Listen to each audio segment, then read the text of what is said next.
These files were never meant to be public, but someone reopened them. This is the Dark Bureau. Power rarely announces itself. It seeps into the scaffolding of societies, disguising its intentions behind files, policy papers, philanthropy, and debate. In the corridors of Western and Northern Europe's modern democracies, formal routines and institutional checks create an appearance of order. Yet hiding within the folds are other systems, invisible to most, operating on a logic all their own. Far from the glare of chamber debates, this concealed realm is where legislation is crafted and consensus cemented, where political, ideological, and quasi-religious groups adopt the machinery of both campaign and cult. Bureaucracy in daylight is democracy enacted.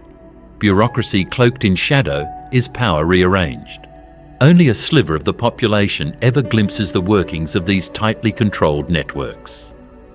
Their presence is a watermark, etched into online memes, buried in the language of position papers, or symbolised in a fussily arranged handshake at a conference. In recent years, democratic processes throughout Denmark, France, Germany, Sweden and beyond have been quietly recalibrated, not by headline scandals, nor by brazen power grabs, but by a multi-layered architecture of recruitment, lobbying, and psychological manipulation. The activities of the individuals involved form only the visible tip of an iceberg. Below, countless affiliations and front organisations combine to insulate, reinforce, and redirect influence. Most citizens are none the wiser. The legislative tides they experience, unexpected changes in national policy, the sudden death of seemingly popular reforms, are read as the unpredictability of politics. The truth is more unsettling. The machinery is being steered by invisible hands that exist outside the mechanisms of electoral responsibility. This is not the story of lone agitators or eccentric sects. It is a story of systemic power, of how clandestine ideological networks colonize legitimate spaces, exploiting lawful pathways to effect undemocratic control. Legislative aftershocks are visible. Overlooked committee votes, missing documents, inexplicable delays, even the periodic vanishing of brave whistleblowers into silence or obscurity. For those tasked with keeping the system honest, journalists, oversight officials, conscientious bureaucrats, the diagnosis is forever elusive. What explains the abrupt policy sea changes, the consensus that seems to emerge overnight and evaporate just as quickly?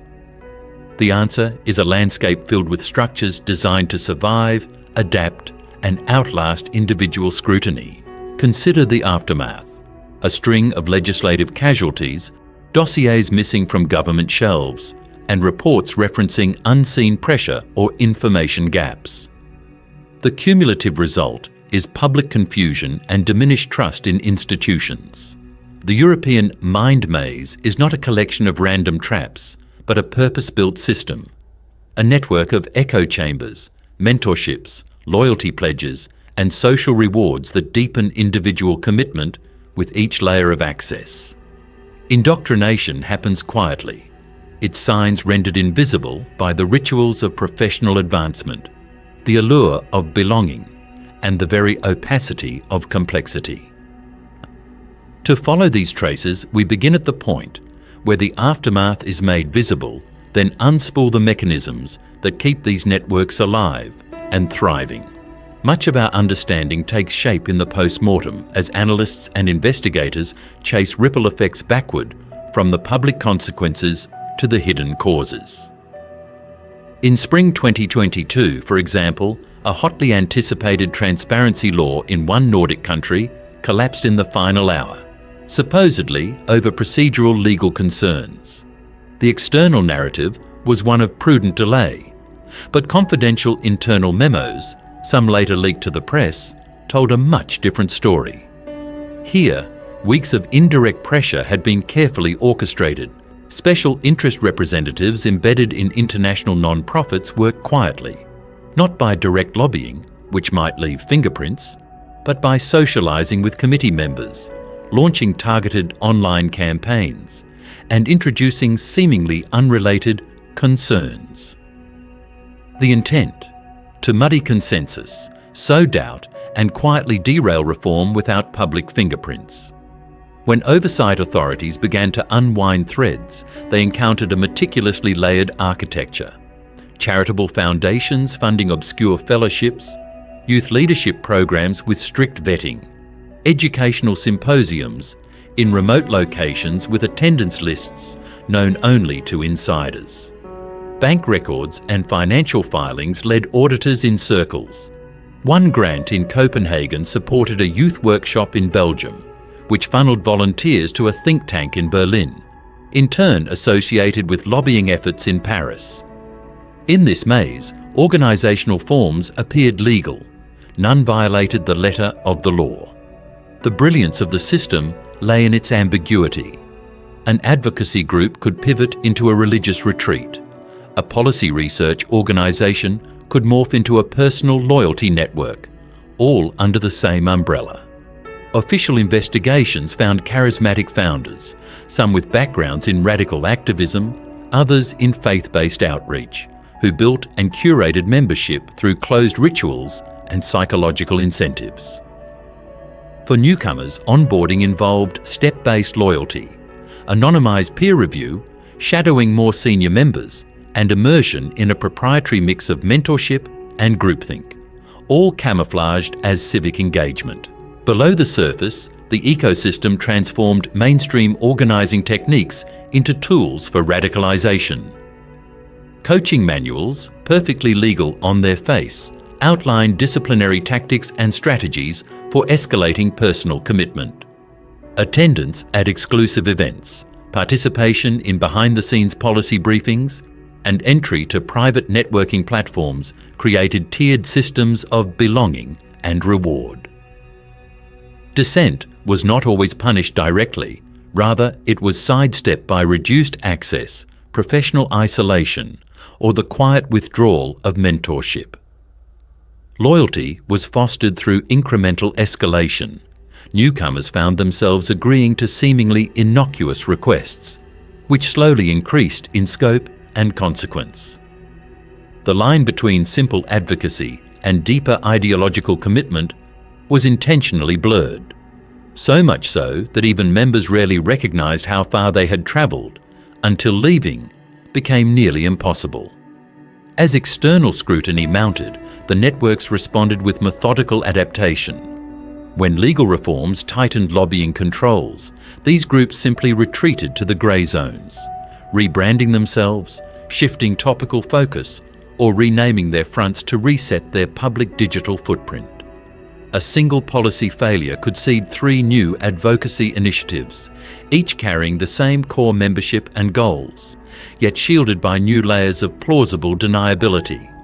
Data operations analysed the success of campaigns accordingly, feeding lessons learned into new digital outreach, all while central records were maintained in foreign jurisdictions off-limits to national authorities. In Norway, training retreats disguised as leadership camps doubled as ideological boot camps. In Rotterdam, central data centres monitored online discourse and member activities, rapidly recalibrating public messaging to match each new investigative challenge. Advisory boards in London and Paris, situated behind nondescript office doors, served as final arbiters, vetting new candidates and setting strategy far from prying eyes. The architecture was both robust and nimble, designed to sacrifice exposed portions while preserving the core. Ultimately, the scale extended beyond isolated settings. In mapping the full extent of these operations, European regulators discovered a transnational network. Documents obtained during joint investigations revealed interconnected training sessions, coordinated donor contributions, synchronized policy drives, and the flow of personnel between organizations. When a national branch was threatened by exposure or legal action, it was quietly retired, with key members resurfacing months later in freshly branded, legally distinct fronts. An arsenal of encrypted communication channels was employed, not only to evade law enforcement, but to provide a sense of elite belonging central to member attention. Codes, mantras, and role assignments interlace the public with the clandestine, allowing members to project one persona for the public record, while privately executing coordinated group strategy. The institutional response, when it arrived, was uneven. On one front, parliamentarians and compliance officials called for more transparency from non-profits and advocacy groups, imposing stricter reporting requirements for donations and membership. Enhanced regulatory scrutiny forced some groups into the light, requiring publication of financial reports, disclosures on board composition, and attestations of independence from religious or ideological influence.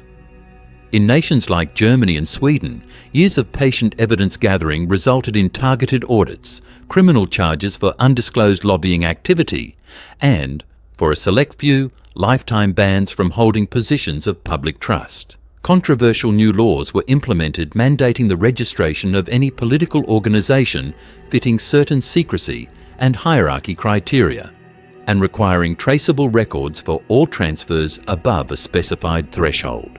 For some, these strictures led to rapid dissolution. For others, it simply marked the beginning of a new round of camouflage and adaptation. Yet institutional impulses don't always run as deep or as fast as the logic of the networks themselves. The consequences rippled out long after the headlines faded. Professional casualties were routine. Mid-level staffers lost their jobs, while prominent organisers found themselves blacklisted. Whistleblower protections were inconsistently applied, resulting in several individuals quietly leaving public life or emigrating under new identities. At the organisational level, the knowledge that a loophole had closed was only an invitation for innovation. New fronts were formed, driven by residual core membership, this time with modified tactics. Rather than direct policy advocacy, some reverted to cultural or educational outreach, quietly grooming new generations with ideological discipline. Others diversified into online social movements, leveraging sympathy for unrelated causes to build new networks of credibility and access. The sophistication of their adaptations forced regulatory authorities into an exhausting cycle of review, update, and response, a race that, by its very nature, can never truly conclude. The broader consequences to democratic institutions and social trust are sobering. Persistent revelations of hidden control mechanisms have fostered widespread public skepticism, a sense that politics is not governed by open process, but by murky forces immune to accountability.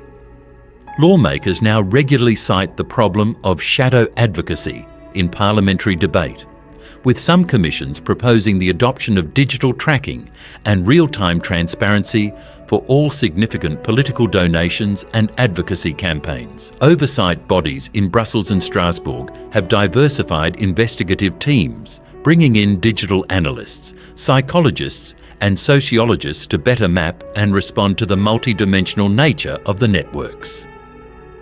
Disbanded advocacy groups have petitioned to appeal bans or have quietly re-emerged as service providers, social clubs, or new faith-based collectives, continuing to test the boundary between conviction and manipulation.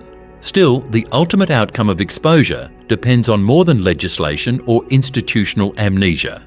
It depends on whether the lessons of past infiltration are institutionalized, whether journalists and researchers continue to collaborate regardless of political risk, and whether there is investment, public as well as private, into the structural transparency of civil society itself. Without vigilance and the impetus to continually renew trust, even the best reforms are temporary. The mind's maze, intricately designed and ruthlessly adaptive, awaits the next generation of ambitious recruits and skeptical investigators alike. Each new inquiry provides another map. Each explosion of sunlight reveals another shaped corridor where conviction, ambition, and control are interwoven with expert precision. The line between democratic process and covert manipulation is not so easily drawn, and may never be as permanent as the public would hope.